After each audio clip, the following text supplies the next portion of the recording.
So ఈ overall పరిణామాలకు సంబంధించి వాళ్ళు మనతో పాటు చర్చలో జాయిన్ అవుతున్నారు అనలిస్ట్ శ్రీశైల్ రెడ్డి గారు. శ్రీశైల్ గారు, గుడ్ మార్నింగ్ అండి.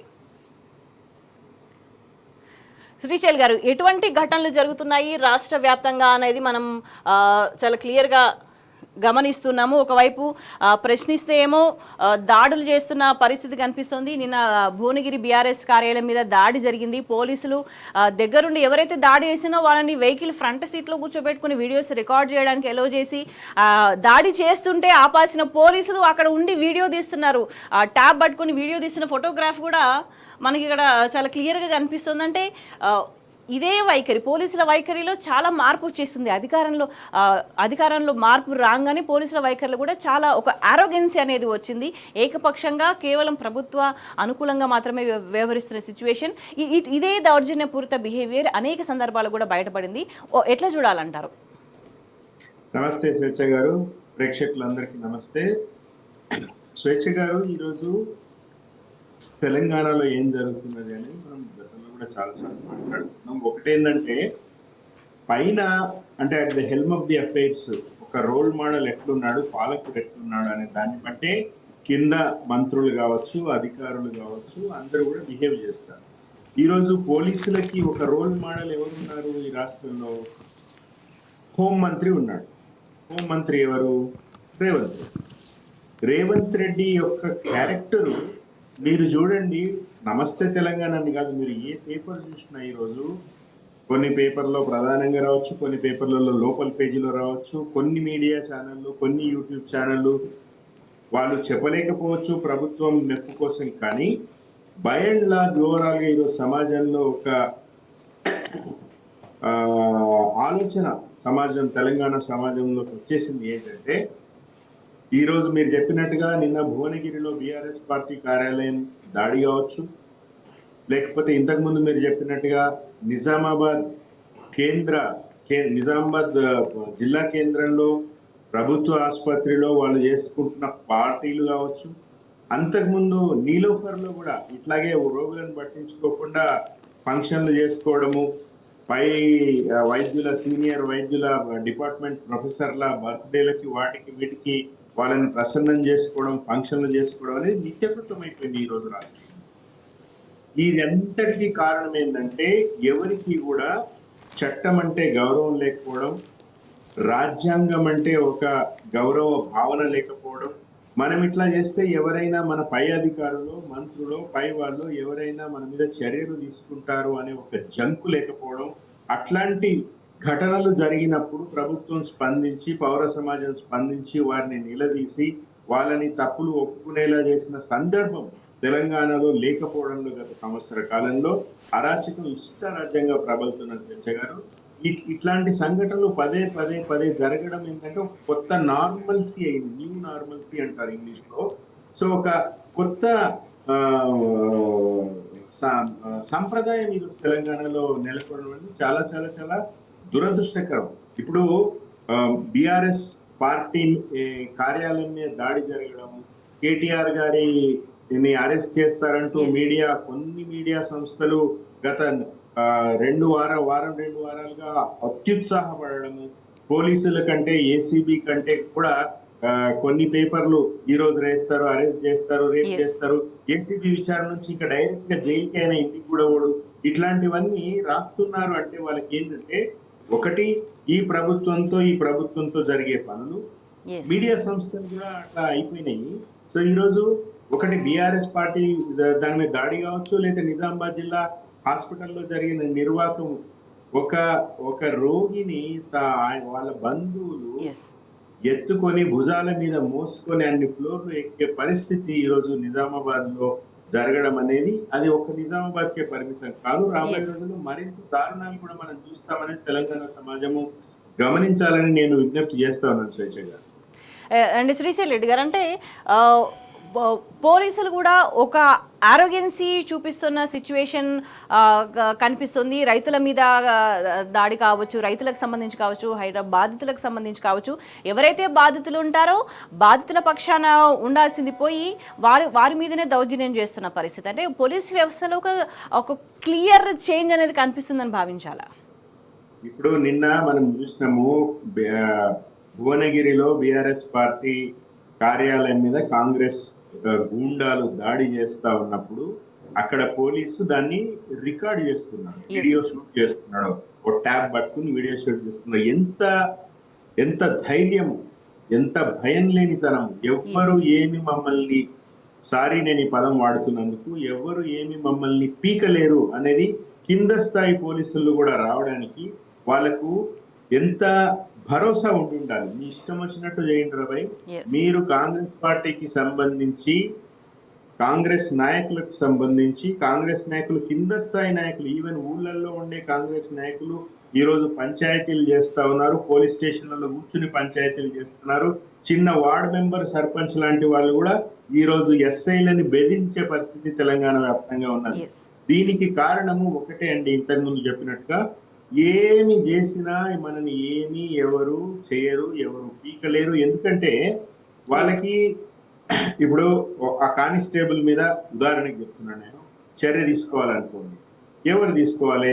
వాళ్ళ పై అధికారులు పిలవాలి. పై అధికారులకు ఏం పట్టింది? ఒక ఎస్ఐయో, ఒక సిఐయో, ఆ పైనుండే డిఎస్పీనో లేదా ఎస్పీనో, కలెక్టర్లో. ఈరోజు చూస్తున్నాం కలెక్టర్లు ఎట్లా బిహేవ్ చేస్తున్నారు. కొడంగల్ జిల్లాలో అక్కడున్న యనుమల తిరుపతి రెడ్డి కొడంగల్ ముఖ్యమంత్రి అని ఈ రోజు ఆయనకు పేరు పడిపోయింది. అట్లాంటి తిరుపతి రెడ్డి వస్తుంటే కలెక్టర్ గారు ఎదురేగి స్వాగతం పలుకుతారు. మొన్న పూలే గురుకుల భవన అదనపు భవన నిర్మాణానికి శంకుస్థాపన కార్యక్రమానికి గడ్డం ప్రసాద్ కుమార్ గారు స్పీకరు, ప్రతీక్ జైన్ కలెక్టర్ పోయినప్పుడు తిరుపతి రెడ్డి వస్తే మొత్తం ఆయనకి అంతా కూడా బ్రహ్మాండమైన, ఏం కనీసం వార్డ్ మెంబర్ కూడా కాదు, ఆయనకి ఎదురేగి ఊరేగింపులు చేసి, ఇంకా దారుణం ఏంటంటే స్కూల్ పిల్లల్ని చెప్పులు లేకుండా ఎండలో వాళ్ళతో బ్యాండ్ కొట్టిస్తూ వాళ్ళని వెల్కమ్ చేసిందండి. ఎంత దారుణమైన పరిస్థితులు ఈరోజు. నిజానికి కలెక్టర్ ప్రతీక్ జైన్ గారు గతంలో బీఆర్ఎస్ పార్టీ హయాంలో ఆయన రంగారెడ్డి జిల్లా అదనపు కలెక్టర్ గా ఉన్నట్టు చాలా మంచి పేరు తెచ్చుకున్నాడు. అట్లాంటి ప్రతీక్ జైన్ గారు ఈ రోజు ఇట్లా అయ్యడానికి కారణం ప్రతీక్ జైన్ గారు, కారణము పైన మోడల్. ఇప్పుడు లగచర్లలో ప్రతీక్ జైన్ గారిని అక్కడ నిరసనకారులు అడ్డుకుని వెనక్కి పంపించారు అని అంటే ఎంత వాళ్ళకి ఆగ్రహం ఉండాలండి. నేనేమంటున్నా అంటే అది కలెక్టర్ కావచ్చు, ఎస్పీ కావచ్చు, ఏ డిపార్ట్మెంట్ కి సంబంధించిన అధికారి అయినా కూడా గతంలో చాలా పేరు తెచ్చుకున్న అధికారులు, అంటే ప్రభుత్వ వైఖరి వల్ల వ్యవస్థలేవి కూడా ఒక సరైన పద్ధతిలో పనిచేయకుండా ఒక ఫెయిల్యూర్ లాగా, ఒక గాడి తప్పి వెళ్తున్న పరిస్థితి. కానీ ఈ బిహేవియర్ వల్ల అల్టిమేట్ గా ఎవరు నష్టపోతున్నారు అని అంటే తెలంగాణ సమాజం నష్టపోతుంది, తెలంగాణ ప్రజలు నష్టపోతున్న పరిస్థితి చాలా క్లియర్ గా కనిపిస్తుంది. పాటు వార్తలు వస్తువులు చర్చలో జాయిన్ అవుతున్నారు బీఆర్ఎస్ నేత పల్లె రవికుమార్ గౌడ్ గారు. రవి గారు, ఎట్లా చూడాల్సిన అవసరం కనిపిస్తుంది? పోలీసుల వైఖరి కూడా మనం చూసినాము, దగ్గర ఉండి అత ఘటన జరుగుతుంటే పోలీసులు వీడియో రికార్డ్ చేస్తున్నారు, దాన్ని అడ్డుకోకుండా రికార్డ్ చేస్తున్న ఫోటోగ్రాఫ్స్ కూడా, వీడియోస్ కూడా నిన్న మనకి చాలా క్లియర్గా కనిపించినాయి. అండ్ నిందితులు ఎవరైతే ఉన్నారో వాళ్ళని ఎట్లా తీసుకెళ్తున్నారో దానికి సంబంధించిన వీడియో కూడా మనం ఒక్కసారి చూద్దాం.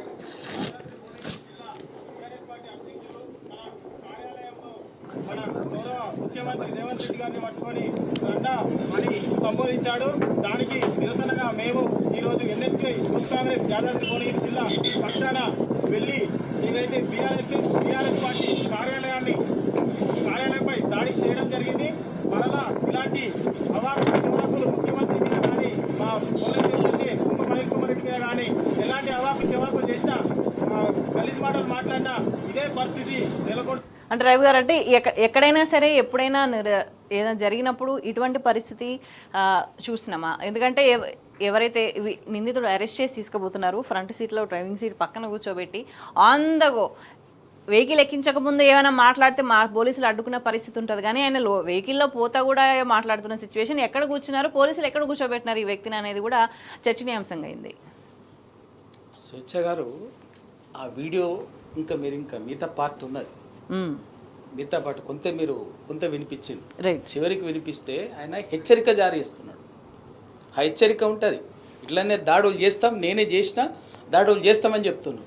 ఎక్కడ కూర్చొని అంటే పోలీసు వెహికల్లో పోలీస్ అధికారి కూర్చోవాల్సిన సీట్లు, అది పోలీస్ అధికారి ఫ్రంట్ సీట్ ఎవరిది అంటే ఎస్ఐఓ సిఐఓ డ్యూటీలో ఉన్నటువంటి ఆఫీసరు ఆ సీట్లో కూర్చొని అరెస్ట్ ఇంకేదో చేసినప్పుడు వెనక సీట్లోనే అక్కడ తీసుకొని పోతారు. ఇక్కడ కూర్చొని బాజాప్తా రికార్డ్ చేస్తున్నది కనీసం ఏంటంటే బాజాప్తా ఏదో సొంత వెహికల్లో కూర్చోను, సొంత ఇంట్లో కూర్చోను వీడియో రికార్డ్ చేస్తున్నట్టుగా దాన్ని చేస్తున్నారు. అంటే ఇదంతా పోలీసులు వ్యవస్థ, ఇదంతా దాని వెనక ఉన్నటువంటిది. అది పోలీసులు కూడా ఇక్కడ ఆలోచించాల్సింది ఏంటంటే స్వతంత్రంగా, కనీసం స్వతంత్రంగా వ్యవహరించాలి. ఆ స్వతంత్రత దానికి ఉండేటువంటి ఆ పోలీసులకు ఉండేటువంటి మినిమం డిగ్నిటీని కూడా మెయింటైన్ చేయలేవాడు, మినిమం డిగ్నిటీని కూడా మెయింటైన్ చేయలేదు. ఇంకా సంఘటనకు వస్తే నిన్న భువనగిరిలో జరిగినటువంటి సంఘటన ఎందుకు అంటే ఆ జిల్లా పార్టీ అధ్యక్షుడు కంచర్ల రామకృష్ణారెడ్డి, మాజీ ఎమ్మెల్యే భువనగిరి మాజీ ఎమ్మెల్యే పైల శేఖర్ రెడ్డి, ఇంకా అక్కడి ముఖ్య నాయకత్వము ఒక ప్రెస్ మీట్ పెట్టి, ఇదే కార్యాలయంలో ప్రెస్ మీట్ పెట్టి మాట్లాడింది. ఏమని మాట్లాడింది? మీరు ఇచ్చినటువంటి హామీలు అవి ఇవి మొత్తము 420 హామీలని, రైతు డిక్లరేషన్, ఆ డిక్లరేషన్ రైతు భరోసా పేరు మీద అమలు చేయట్లేదు, అమలు చేయాలి అని చెప్పేసి ఒక పార్టీ పెట్టి అయిపోయింది, వెళ్ళిపోయిన కొద్దిసేపటికి అక్కడికి వచ్చి దాన్ని దాడి చేయటం అనేది జరిగింది. అసలు ఇవాళ అడుగుతున్నాం, స్టేట్ అవి అడుగుతున్నాం, ఒక రాజకీయ పార్టీగా ఏ పార్టీ అయినా ఆ పార్టీ అభిప్రాయాన్ని చెప్పే హక్కు ఒక స్వేచ్ఛగా ఉన్నది. ఆ స్వేచ్ఛను కూడా మీరు కనీసం అభిప్రాయాన్ని మీరు చెప్తున్నటువంటి సంవత్సర కాలంగా నడుస్తుంది. మీరు ప్రజలకు చేసినటువంటి మోసాన్ని, వంచనని, ద్రోహాన్ని బరాబర్గా ఒక రాజకీయ పార్టీగా మాట్లాడతాయి. కానీ మీరు ఒక ప్రభుత్వం నడుపుతున్నటువంటి వాళ్ళు, మీరు 75 సంవత్సరాలుగా ఈ దేశంలో రాజ్యాంగాన్ని మేమే పరిరక్షిస్తున్నాం అని చెప్పేసి చెప్తున్నటువంటి మీరు ఇంకో పక్కన ఆ పార్టీ అగ్రనాయకుడు రాహుల్ గాంధీ గారు దేశం మొత్తం మీద రాజ్యాంగం పట్టుకొని తిరుగుతుంటాడు. అసలు కనీసం విజ్ఞత ఉన్నదా ఆ పార్టీ నాయకత్వం? కనీసం సిగ్గుండాలి మాట్లాడేటటువంటి వాళ్ళకి, ఆ నాయకులకి. ఇవాళ ఒక పార్టీ ఆఫీస్ మీద ఇంకొక పార్టీ దాడి చేయటం అనేది ఏ సంస్కృతి? మీరు ఏ సంస్కృతిని పోషిస్తున్నారు? ఖచ్చితంగా బరాబర్ నిన్నగాక మొన్న బీజేపీ పార్టీ ఆఫీస్ మీద పోయి దాడి చేశారు. బీజేపీ పార్టీ ఆఫీస్ మీద దాడిపోయింది.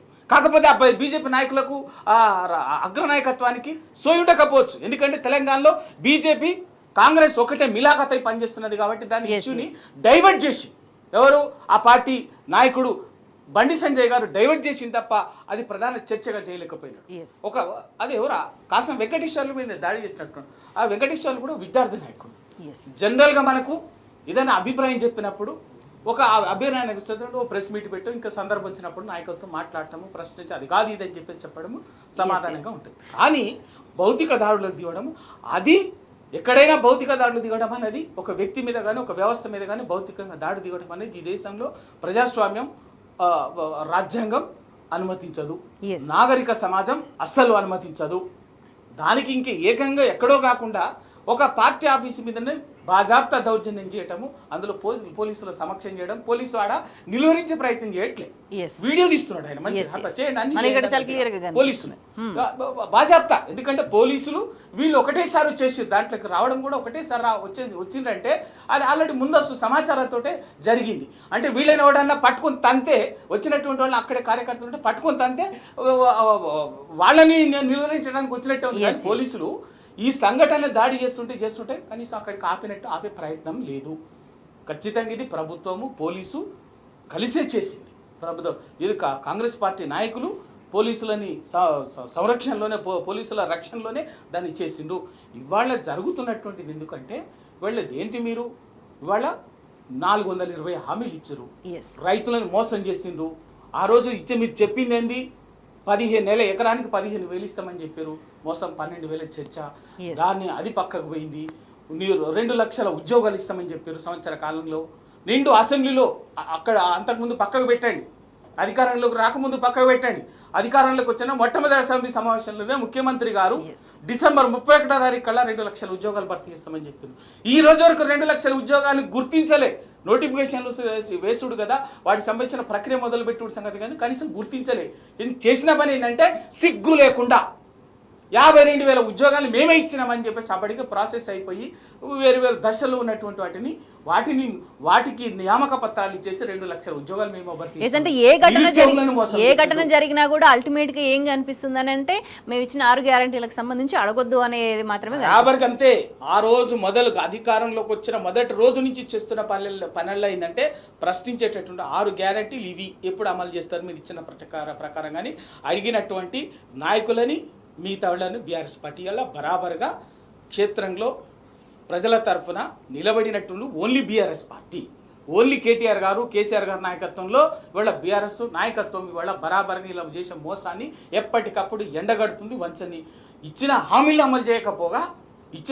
అమలు చేయకపోగా మూసీ ప్రక్షాళన పేరు మీద, హైడ్రా పేరు మీద, లగచర్లలో భూముల గుంజుకోవటం, పారిశ్రామిక తన అల్లుడి పారిశ్రామిక సామ్రాజ్యాన్ని నిర్మించుకోవటం కోసము 100 ఎకరాలని భూముల్ని పేద లంబాడి రైతుల నుంచి గుంజుకుంటుంటే వాళ్ళు తిరగబడినప్పుడు కానీ ఇదే రామన్నపేటలో, ఇదే భువనగిరి జిల్లా రామన్నపేటలో అదాని కోసం సిమెంట్ ఫ్యాక్టరీ పెట్టడానికి ఈ సందర్భం వచ్చినా కూడా నిలబడింది బీఆర్ఎస్ పార్టీ, కేటీఆర్ గారు కాబట్టి దాన్ని గొంతు భయపెట్టాలని చూస్తున్నారు.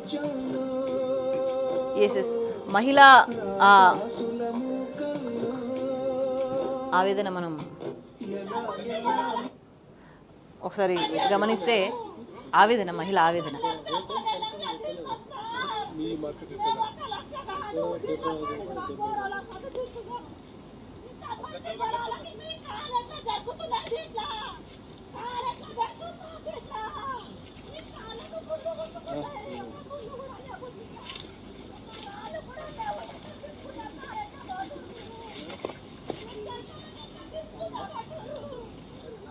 కాంగ్రెస్కి ఎప్పుడు అవకాశం వచ్చినా కూడా ప్రజల ప్రజల్ని దౌర్జన్యం చేయడం, ప్రజల మీద అరాచకం చేయడం, అక్రమాలు చేయడం, దుర్మార్గాలు చేయడం తప్ప ఇంకేం లేదు.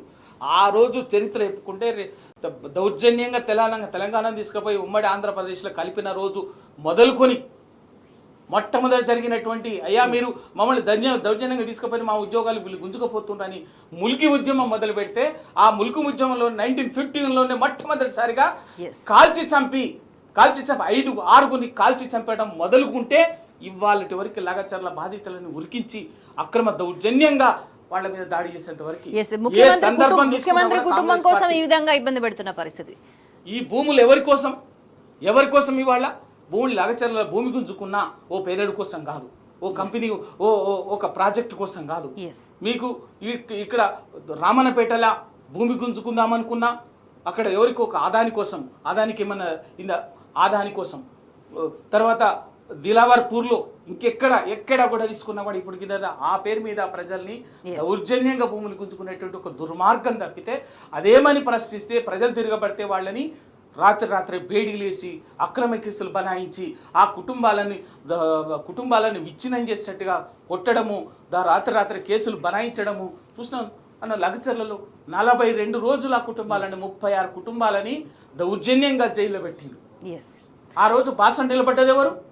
బీఆర్ఎస్ పార్టీనే కదా. ఆ బీఆర్ఎస్ పార్టీ బాసటగా నిలబడినందుకు అదే మాజీ ఎమ్మెల్యే నరేందర్ రెడ్డి మీద దుర్మార్గంగా కేసు బనాయించారు, అక్రమ కేసు బనాయించారు.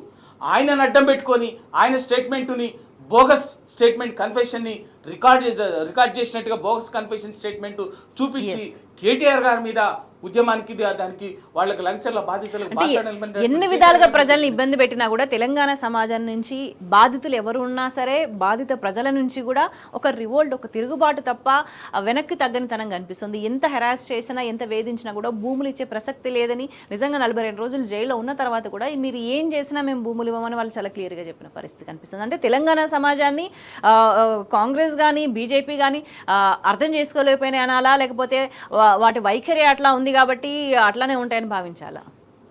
కాంగ్రెస్ తెలంగాణ సమాజాన్ని అర్థం చేసుకోలేదు అన్నది నిజం కాదు, తెలుసు, చాలా స్పష్టంగా తెలుసు. తెలంగాణలో సమాజం చాలా చైతన్యవంతమైనటువంటి సమాజం.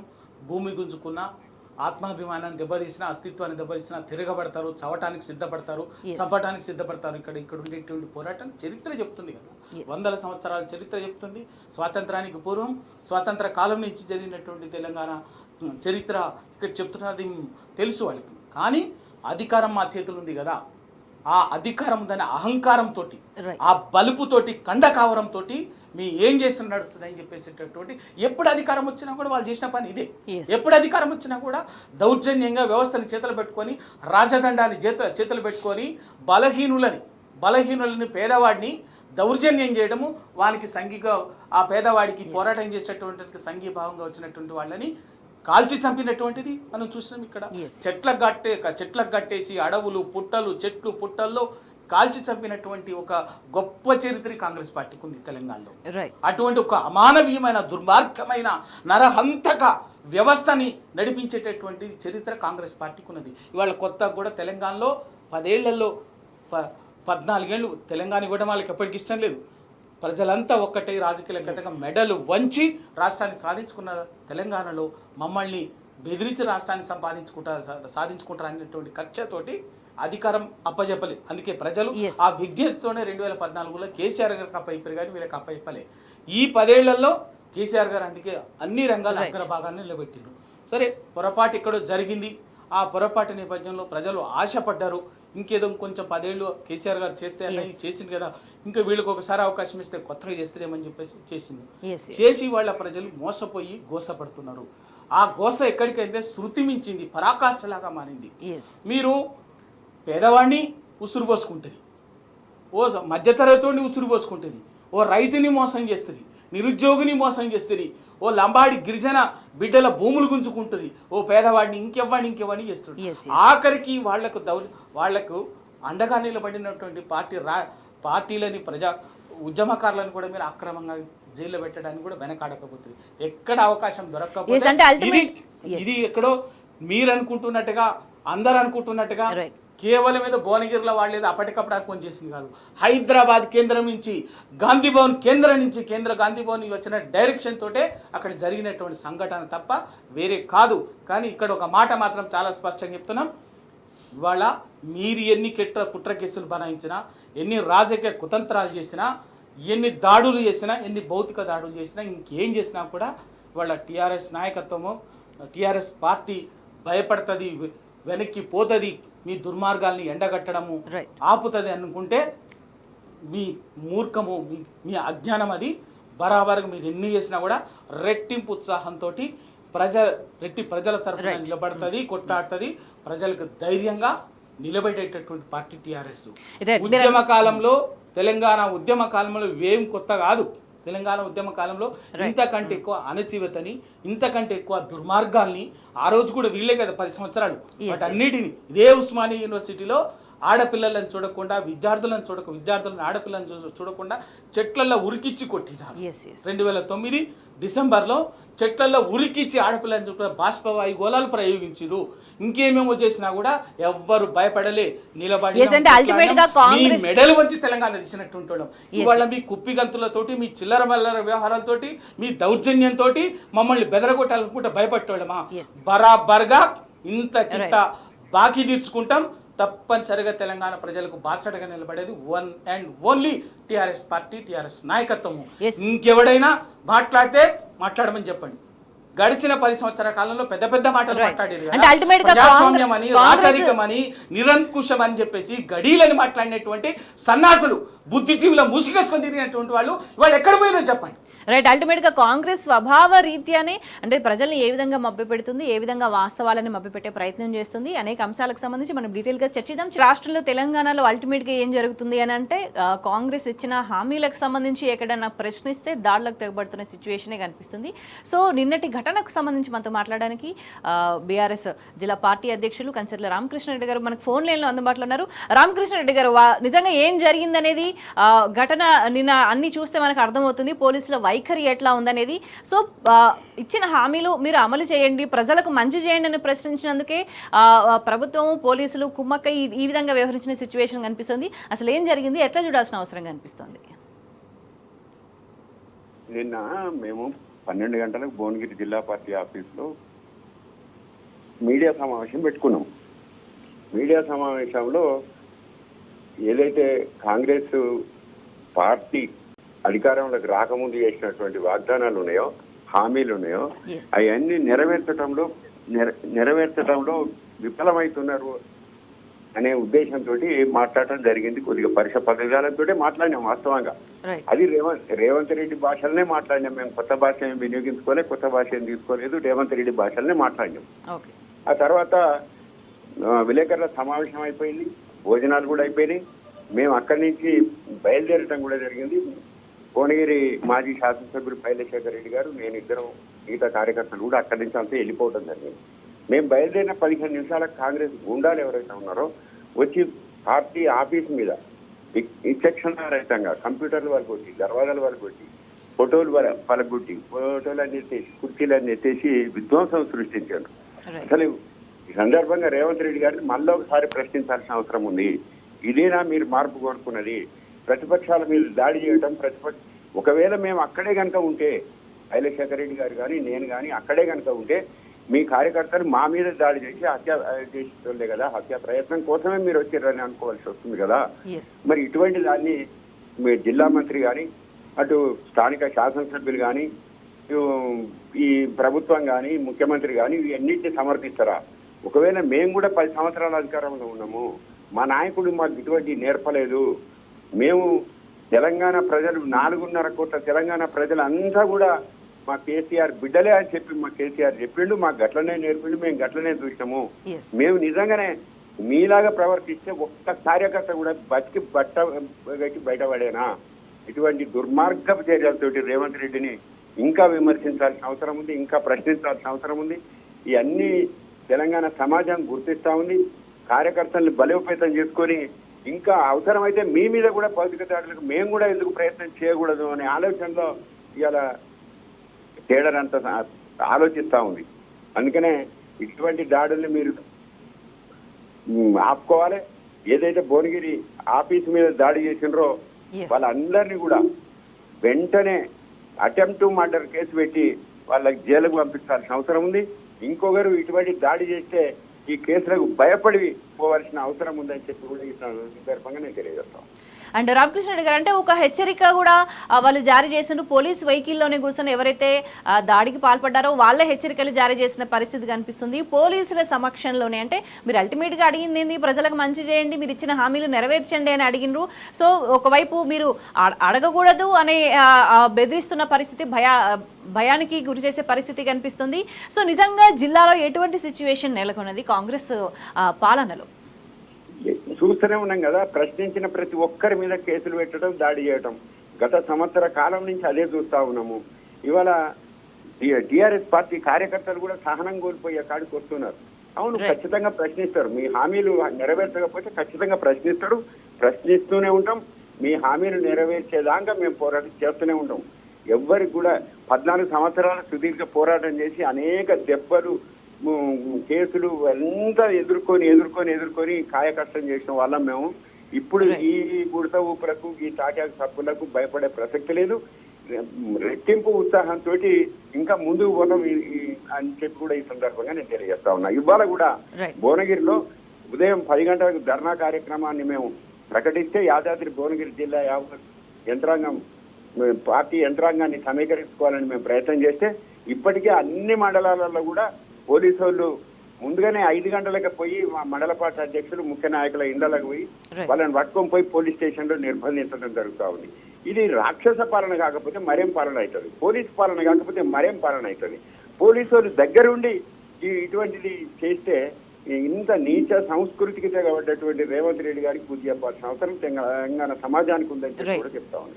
రైట్ రామకృష్ణ రెడ్డి గారు, ఒకసారి శ్రీశైల్ గారితో మాట్లాడదాం. శ్రీశైల్ గారు, నిజంగా అంటే ముఖ్యమంత్రి చాలా దారుణమైన పదజాలాన్ని మాట్లాడినప్పుడు, చాలా అసభ్యమైన కమెంట్ చేసినప్పుడు, నిజంగా అంటే ఏదైతే ఒక అన్సర్టైన్ వాతావరణాన్ని ఎక్స్పెక్ట్ చేసిందా, అంటే ఒక అనిశ్చితి నెలకొల్లాలని ఆశించిన సందర్భంగా అనిపిస్తుందని భావించాల్సిన అవసరం ఉంది. ఎందుకంటే కొంత పదజాలం వాడినా ప్రజలకు మేలు చేయండి అని చెప్పేసి అడిగిన పరిస్థితి రేవంత్ రెడ్డి భాషలోనే మాట్లాడమని చెప్పేసి మాట్లాడుతున్నారు బీఆర్ఎస్. ఇప్పుడు స్వేచ్ఛ గారు, పెద్దలు రామకృష్ణారెడ్డి గారు చెప్పింది, ఇప్పుడు పరుష పదజాలము వాడటము రాజకీయాల్లో, రాజకీయ పార్టీలకి, ముఖ్యంగా పాలక పార్టీ చేస్తున్న అరాచకాలని ప్రశ్నించాలంటే పరుష పదజాలము మాట్లాడాల్సిందే. మనిషికో మాట గొడ్డుకో దెబ్బ అని ఒక సామెత ఉంది కదా.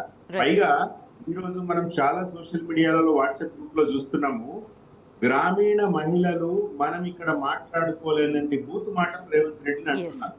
మొన్న ఒక మహిళ ముసలామె తిడతా ఉంటే అసలు ఆ చెవులు మూసుకోవాల్సిన పరిస్థితి, అట్లా దారుణంగా ఆమె తిడతా ఉంది. ఆమెను అడిగిండు కూడా జర్నలిస్ట్, ఎందుకమ్మా ఇట్లా అంటున్నావు ముఖ్యమంత్రిని అంటే, మరి ఆయన మార్చింది కదా అని అంటున్నారు. సో కాబట్టి ఇదే ప్రజలు ఈ రోజు పరుష పదజాలము, రేవంత్ రెడ్డి మీద బూతులు మాట్లాడే పరిస్థితి ఎందుకు వచ్చింది అనేది కాంగ్రెస్ పార్టీ ఆలోచించుకోవాలి. కాంగ్రెస్ నాయకులు ఆలోచించుకోవాలి. కాంగ్రెస్ ప్రభుత్వము ఇంకో నాలుగు సంవత్సరాలు ఉండాలి అని కోరుకునే కాంగ్రెస్ సీనియర్లు కూడా ఆలోచించుకోవాలి. రాహుల్ గాంధీ ఎస్ అంటే వాస్తవానికి ముఖ్యమంత్రి ఇట్లాంటి భాష మాట్లాడడం మొదలు పెట్టినప్పుడు అంతా కూడా ఒక ఆశ్చర్యపోయిన పరిస్థితి. ముఖ్యమంత్రి స్థాయిలో ఉన్న వ్యక్తి ఏం మాట్లాడుతున్నారు, ఎటువంటి భాష మాట్లాడుతున్నాడు, ఏదో ఒకసారి 2 సార్లు పోయిందని అంటే కాదు, కానీ కంటిన్యూషన్ లో కూడా అదే వైఖరి కనిపిస్తా వచ్చింది. ఇప్పుడు రేవంత్ రెడ్డి గారికి ఒక నైతిక బలము లేదు స్వేచ్ఛ గారు. కాబట్టి మిగతా మంత్రులకు కావచ్చు, అధికారులకు కావచ్చు, రేవంత్ రెడ్డి పట్ల భయం కూడా ఈరోజు ఎందుకు లేదంటే ఎవరికి భయపడతారు? ఎవరైనా చాలా సీరియస్ గా పనిచేసే వాళ్ళకి, లోతైన ఆలోచనలు ఉన్న వాళ్ళకి, ప్రజలకు పనిచేసి ఫలితాలు పొంది ప్రజల మెప్పు పొందున్న వాళ్ళ పట్ల అందరికీ భయం ఉంటది. రేవంత్ రెడ్డిని చూస్తే భయం ఎవరికి ఈ రోజు కలగడం రాష్ట్రం. నిన్న ఉస్మానియా ఆసుపత్రి డిజైన్ పరిశీలనకు సంబంధించిన మీటింగ్ లో దామోదర్ రాజనరసింహ లేరు. పిలిచారు, దామోదర్ పిలువలేదు. ఇప్పుడు దామోదర్ రాజనరసింహ కావచ్చు, మిగతా వాళ్ళు కావచ్చు, రేవంత్ రెడ్డికి ఎందుకు భయపడతారు? ఎవరైనా ఎందుకు భయపడతారు? ముఖ్యమంత్రి చిన్న ఉదాహరణ చెప్తా. తిరుమల తొక్కిసలాట జరిగిన సందర్భంలో సమీక్షలో చంద్రబాబు ముఖ్యమంత్రి చంద్రబాబు ముందల్నే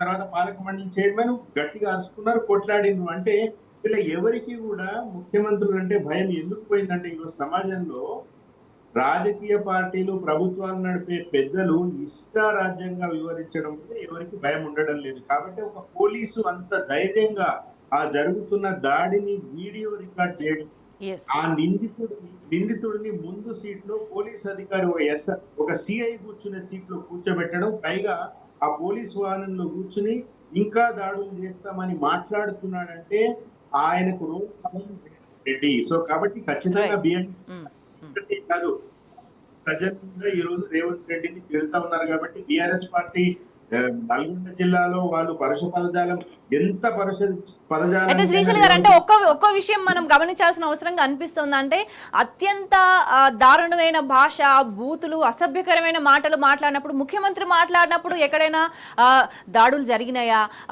ఎందుకు ఇక్కడ కొంత ఒకటి రెండు మాటలు మాట్లాడంగానే ఎందుకు ఈ స్థాయిలో దాడి జరిగిందంటే రెండు పార్టీల కార్యకర్తలు కావచ్చు, వ్యవస్థల మధ్యలో కూడా వైఖరిలో ఒక డిఫరెన్స్ అనేది కనిపిస్తుందని భావించాల్సిన అవసరం ఉందా? అంటే ఎవరు సంయమనం పాటిస్తున్నారు, ఎవరు రెచ్చగొడుతున్నారని చెప్పేసి ఒక్క విషయం చెప్తా స్వేచ్ఛ గారు, తెలంగాణ వాళ్ళందరూ కూడా ఆలోచించాలా. సొంత పార్టీ ఎమ్మెల్సీ సీనియర్ నాయకుడు జీవన్ రెడ్డి గారి ప్రధాన అనుచరుడు, ఆయన కూడా కాంగ్రెస్ పార్టీ, ఆయనను హత్య చేస్తే, ఆయనను చంపితే ఆయనకు ఆడ దిక్కులేదు కాంగ్రెస్ వాళ్ళకు.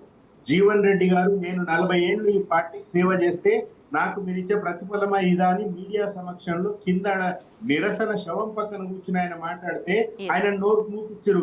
హైదరాబాద్ వాళ్ళు, ఢిల్లీ వాళ్ళు కలిసి ఆయన నోరు మూపించరు. ఒకటి చెప్పండి స్వేచ్ఛ గారు, తెలంగాణ సమాజం కూడా ఆలోచించాలి. సొంత పార్టీ సీనియర్ నాయకునికే దిక్కు లేకపోతే ఈ రోజు మామూలు జనాలను వీళ్ళు ఊరుకుంటారా? సో కాబట్టి మీరు లగచర్లలో రైతుల్ని 55 రోజులు జైల్లో పెడితే దిక్కులేదు. ఈ ఇష్ట రాజ్యంగా మహిళలను చూడకుండా, ఒక నిండు గర్భిణి అని చూడకుండా ఆమె భర్తని తీసుకుపోయి జైల్లో పెడితే దిక్కులేదు. ఈ రోజు మొత్తం అక్కడ మా జిల్లాలో, వికారాబాద్ జిల్లాలో అయితే మరీ దారుణంగా ఉంది. ఆ తిరుపతి రెడ్డి అనేవాడు ఈ భూములు ఎట్లయ్యారో చూస్తా అని అంటున్నాడు. ఆయన కనీసమైన వార్డు మెంబర్ కూడా కాదు.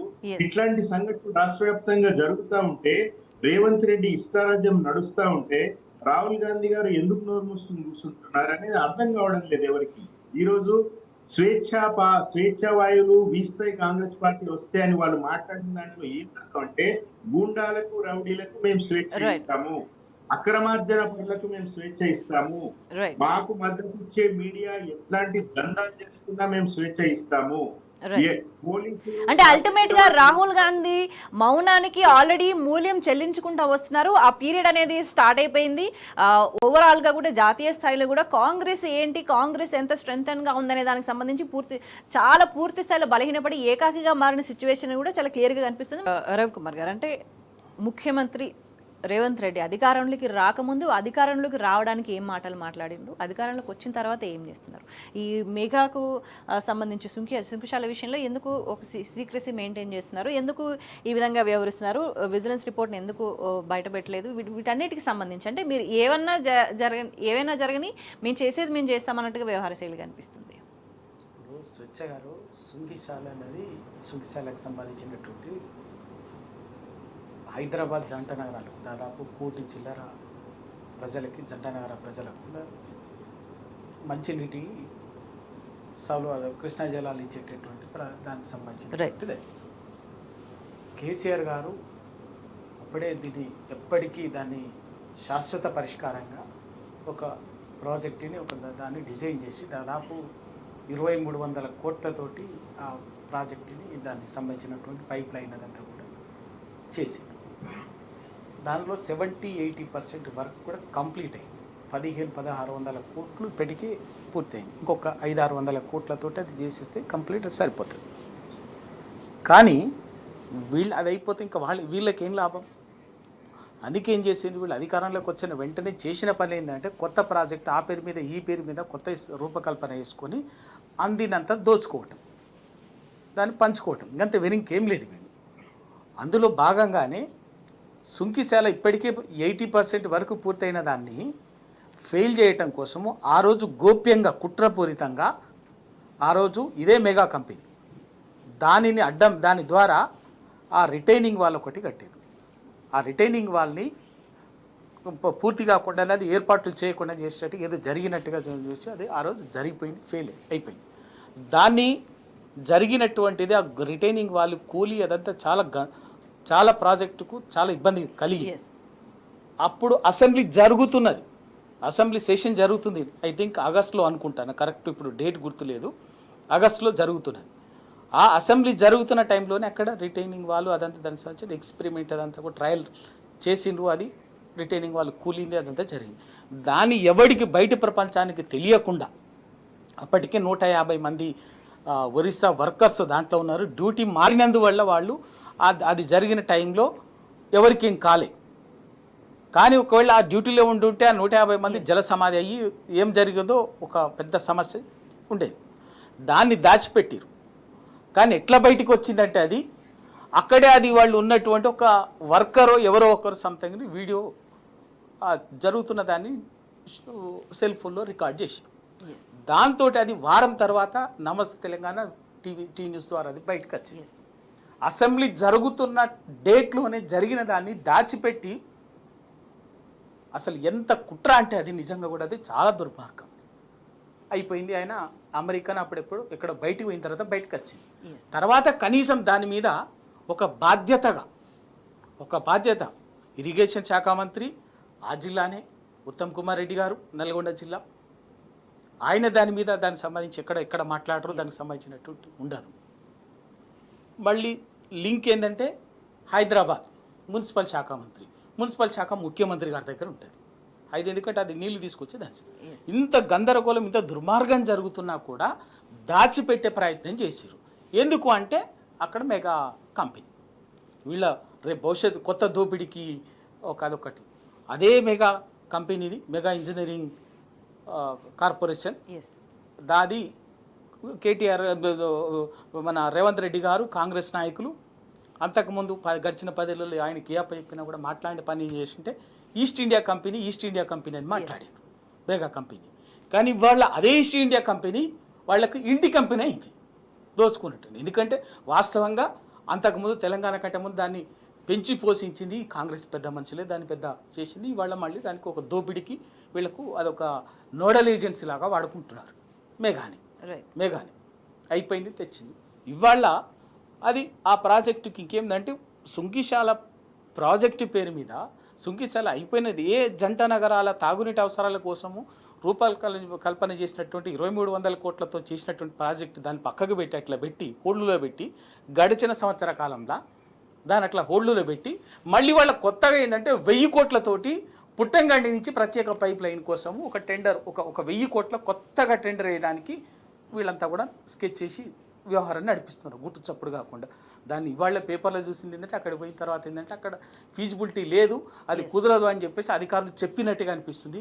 ఏముంటుంది అధికారులు చెప్తారు, ముఖ్యమంత్రి గారు సాగునీటి శాఖ మంత్రి అనుకున్నాక అధికారులది ఏముంటుంది, దౌర్జన్యంగా ఏది ఏమైనా చేయాల్సిందే అని చెప్పేసి చేపిస్తారు. అంటే అక్కడ ఆల్రెడీ ఇప్పటికే కేసీఆర్ గారు ముందు చూపుతోటి శాశ్వత పరిష్కారంగా హైదరాబాద్ జంట నగరాల నీటి కోసం సుంకిశాలని రూపకల్పన చేస్తే అది 80% పూర్తి అయితే దాన్ని కంప్లీట్ చేయకుండా దాన్ని అక్కడ పక్క హోల్డులో పెట్టి మళ్ళీ కొత్తగా ఇంకోటి 1000 కోట్లు ఇవాళ్ళు మొదట 1000 కోట్లతో మొదలవుతుంది, తర్వాత అది పూర్తయ్యేసరికి మళ్ళీ 1000 చేస్తారు. వీళ్ళకి అది కొత్త కాదు కదా. ప్రాణహిత చివరిలో చూసినాం 13,000 కోట్లతో మొదలైనటువంటి ప్రాజెక్టుని 37,000 కోట్లకు తీసుకుపోయారు. ఈ చరిత్ర ఇవన్నీ చెప్పుకుంటా పోతే ఇవన్నీ వీళ్ళది ఓ మామూలుగా ఉండదు. అట్లని ఇక్కడ 1000 కోట్ల పేరు మీద మళ్ళీ కొత్తగా చేస్తారు. దానికి మెగా అనేది వీళ్ళకు ఒక నోడల్ ఏజెన్సీ. అల్టిమేట్గా అంటే ముఖ్యమంత్రి స్థాయిలో ఉన్న వ్యక్తి మాట్లాడే మాటలకి ఒక విశ్వసనీయత, అంటే ప్రజలు ముఖ్యమంత్రి చెప్పింది అని అంటే ఒక నమ్మకం ఇది జరుగుతుంది అన్న ఒక భావన అనేది అయితే ఎక్కడ కనిపించట్లేదు. ఆయన మాటలకి చేతలకి ఎంత వ్యత్యాసంగా అనిపిస్తుందో చాలా క్లియర్గా ప్రజలే మాట్లాడుతున్న పరిస్థితి. ఎవరు మాట్లాడాల్సిన అవసరం లేదు, బాధితులే స్వయంగా మాట్లాడుతున్న సిచ్యువేషన్. ఇవాళ రేవంత్ రెడ్డి గారిని ముఖ్యమంత్రి అన్నదాన్ని ఒక కుర్చీకి ఒక గౌరవాన్ని ఉందాతానని సరే అంతకుముందు ఒక నాయకుడిగా ఏం మాట్లాడినా కొంత సరే సమాజంలో నడుస్తుంటే చెల్లుబాటు అవుతుంటుంది. కానీ ఒక ముఖ్యమంత్రిగా ఆ కూర్చుకుండేటువంటి హుందాతనం ఒకటి ఉంటుంది, ఆ డిగ్నిటీ అండ్ డెకోరం ఒకటి ఉంటుంది. అది కూడా లేకుండా ఆయన వ్యవహార శైలి కానీ మాటలు కానీ మాట్లాడేది కానీ ఏది కూడా లేదు.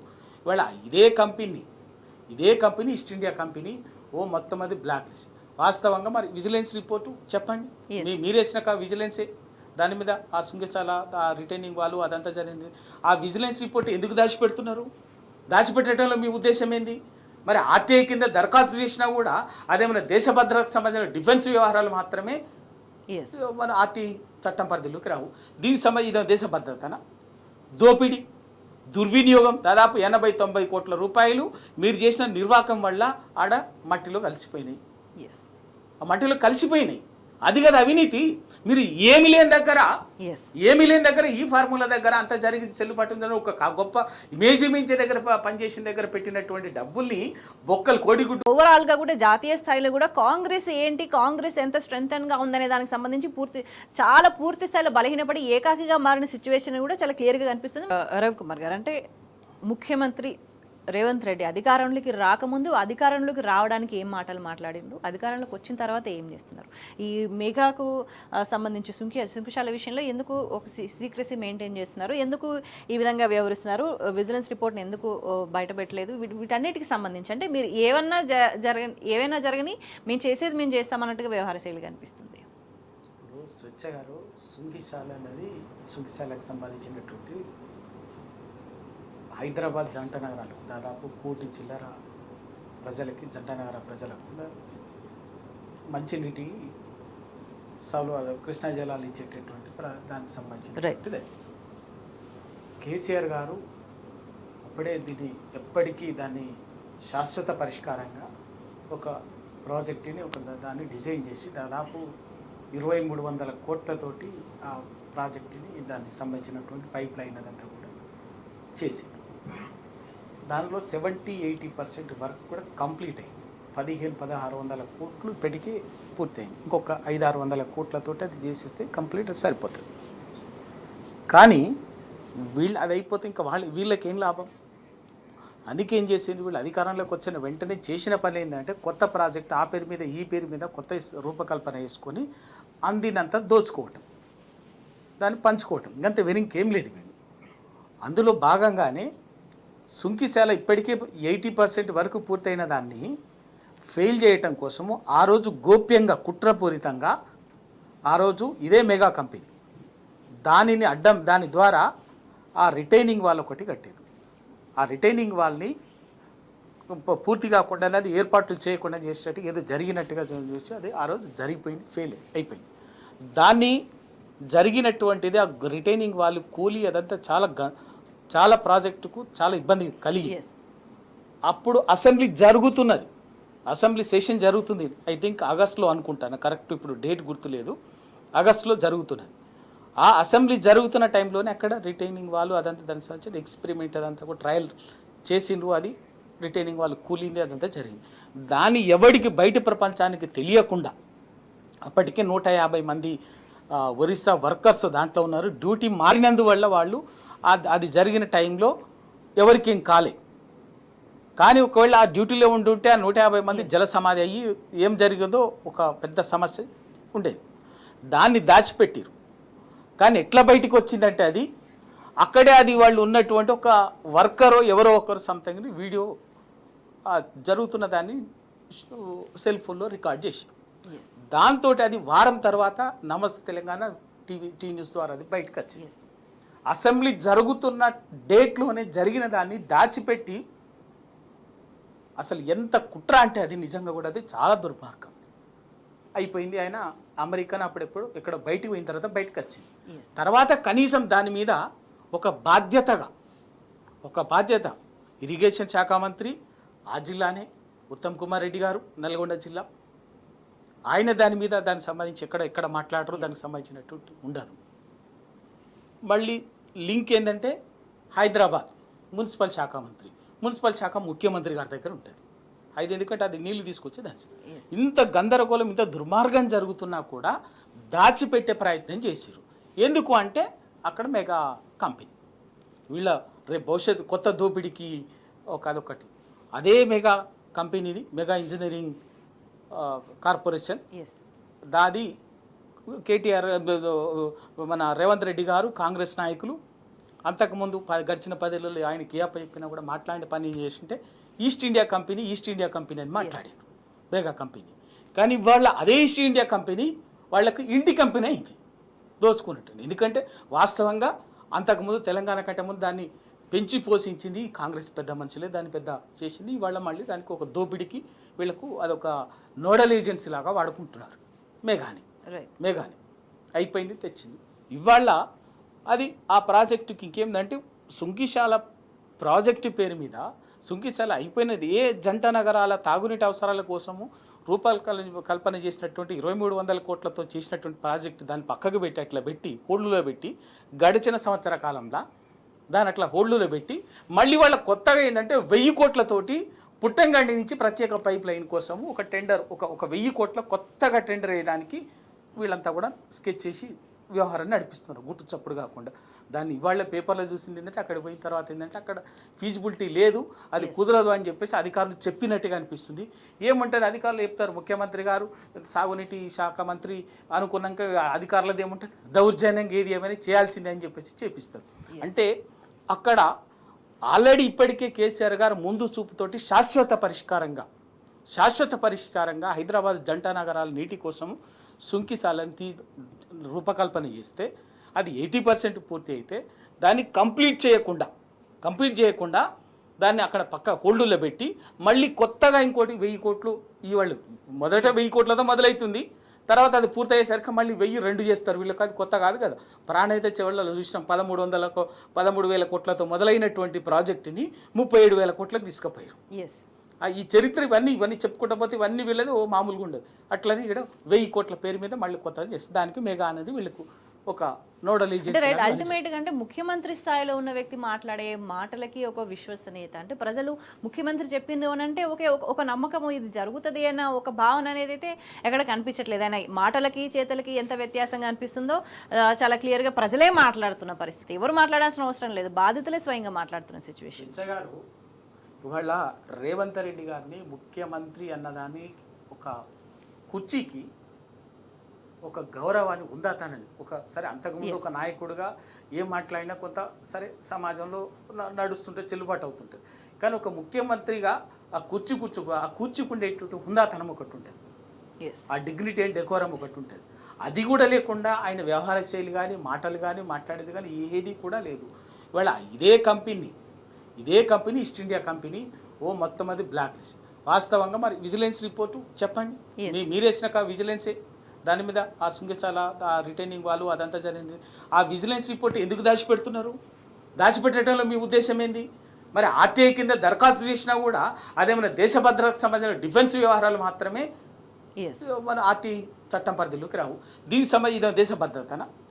దోపిడీ, దుర్వినియోగం, దాదాపు 80-90 కోట్ల రూపాయలు మీరు చేసిన నిర్వాకం వల్ల ఆడ మట్టిలో కలిసిపోయినాయి. ఎస్ ఆ మట్టిలో కలిసిపోయినాయి. అది కదా అవినీతి.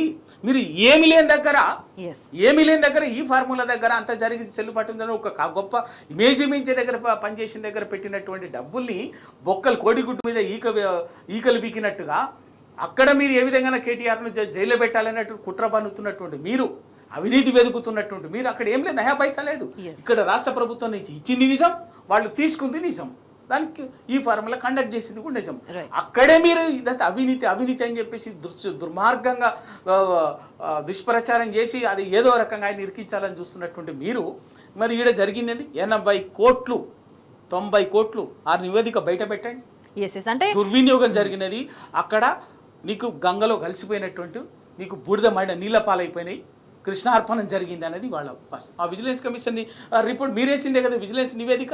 ఆ నివేదిక బయట పెట్టండి. ఎందుకు దాచిపెడుతున్నారు? అంటే సెక్యూరిటీ దాచిపెట్టిన వాటి ప్రతిఫలం ఏముంటది అనేది రిజల్ట్ అవుట్పుట్ గా ప్రజలు దాన్ని ఎక్స్పీరియన్స్ చేస్తున్న సిచ్యువేషన్ కనిపిస్తుంది. శ్రీశైల్ గారు, అంటే ప్రభుత్వం ఎటువంటి విషయాలు దాచిపెడుతుంది, ఎటువంటి లేని విషయాలని ఆపాదించి ముందరబెట్టి ఒక ప్రాపగాండా చేస్తుంది అనేది ప్రజలు గమనిస్తున్నారు. ఎట్లా చూడాల్సిన అవసరం కనిపిస్తుంది ప్రభుత్వ వైఖరిని? చాలా స్పష్టంగా ఈరోజు మన పొంగులేటి శ్రీనివాస్ రెడ్డి గారు అధికారులను హెచ్చరించింది, మీరు అవినీతి చేస్తే సహించమని. దాని మీద మొత్తం నెటిజన్లు కానీ బయట కానీ అందరూ నవ్వుకుంటున్నారు. ఎందుకంటే నువ్వు ఎవరినైనా హెచ్చరించాలంటే నీకు ఒక శాంక్టిటీ ఉండాలి, నీకు ఒక విశ్వసనీయత ఉండాలి. మీ ఇంట్లో వచ్చి ఈడీలు ఐటీలు దాడి చేసి మీ వ్యవహారాలన్నీ ఇంతగా సాగుతుంటే మీరు ఇట్లా హూంకరిస్తే నడవదు. సో రేవంత్ రెడ్డి గారు కూడా ఈరోజు ఆయన ఏం మాట్లాడినా, ఎంతగా ఆయన బీరాలు పలికినా, అసెంబ్లీలో ఆయన ఏం మాట్లాడుతున్నాడు, తర్వాత యూటర్న్లు ఎట్లా తీసుకుంటున్నాడు తెలంగాణ సమాజం చూసింది. చిన్న ఉదాహరణ, మొన్న పుష్ప తొక్కిట్ల సందర్భంగా ఆయన మాట్లాడింది రూమ్ టామ్ అని, బెనిఫిట్ షోలు ఉండవు, ఏముండవు, అవి రేట్లు పెంచడాలు ఉండదు నా రాజ్యంలో అని అంత బీరాలు వరకు తెల్లారే దిల్ రాజు సినిమాకి ఇస్తిరి. మళ్ళీ ఇప్పుడు సమాజం నుంచి హైకోర్టు నుంచి అక్షింతలు రాగానే మళ్ళీ వెనక్కి పోతుంది. సో ఏంటంటే ఒకటి, వీళ్ళకి ప్రతిరోజు తెల్లారి హెడ్ లైన్స్ లో మేము ఎట్లుండాలనే ఒక ధ్యాస, తర్వాత ప్రతిరోజు ఎంత సంపాదించుకున్నాము, ఎంత కప్పాలు కడుతున్నాము, మేము 5-6 మంది ఎట్లా పంచుకున్నాం అనేది తప్ప ఈ రాష్ట్ర ప్రజల మీద చిత్తశుద్ధి లేదు, తెలంగాణ అంటే ప్రేమ లేదు. కంప్లీట్ గా వీళ్ళు పూర్తిగా విచ్చలవిడిగా బ్లెటెంట్ గా ఎవరు ఏమనుకుంటారో అన్న సిగ్గు కూడా లేకుండా ఇష్టం వచ్చినట్టుగా వీళ్ళు అవినీతి అరాచకాలు చేస్తా ఉన్నారు. అండ్ వీటితో పాటు అనేక సందర్భాల్లో లీగాలిటీస్ విషయంలో, చట్టపరమైన విషయాలలో కూడా తేలిపోయే విధంగా, వెనక్కు తగ్గే విధంగా అనేక సందర్భాల్లో మొట్టకాయలు పడ్డా కూడా, ఎటువంటి సిచ్యువేషన్స్ ఎదురైనా కూడా మళ్ళీ అదే వైఖరిని అవలంబించడాన్ని ఎట్లా చూడాలి? వీళ్ళు దున్నపోతులు లాంటి వాళ్ళు స్వేచ్ఛ గారు.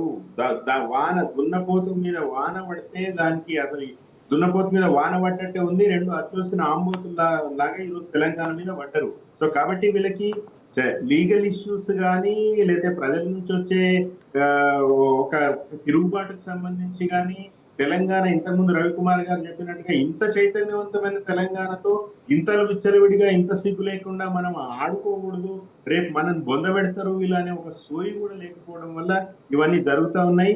ఈ రోజు ముఖ్యంగా రేవంత్ రెడ్డి చుట్టూ ఉన్న మేధావులు కావచ్చు, రేవంత్ రెడ్డికి కొమ్ము కాస్తున్న జాతీయ పార్టీలైన బీజేపీ అండ్ కాంగ్రెస్ పార్టీ అధిష్టానం కానీ వాళ్ళు ఆలోచించుకోవాలి. మీ పుట్టి మునగక ముందే మీరు లేవాలి.